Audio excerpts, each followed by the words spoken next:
దీన్ని కూడా కొంత అందుకే నేను ఎన్టీఆర్ మీడియా యాజమానాలకు రిపోర్టర్లకు అందరు కూడా నేను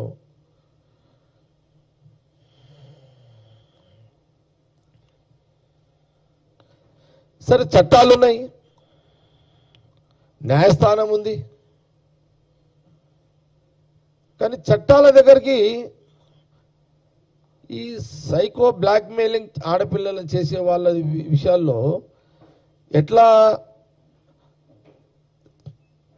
చట్టం అంటే కొంత పోలీసు దగ్గర సీక్రెసీ ఉంటుంది.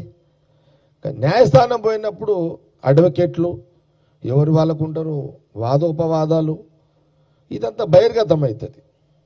ఓకే, మనం చట్టాన్ని గౌరవించాల్సిందే, న్యాయాన్ని గౌరవించాల్సిందే, న్యాయ పరిధిలో నడవాల్సిందే, చట్ట పరిధిలో జీవించాల్సిందే.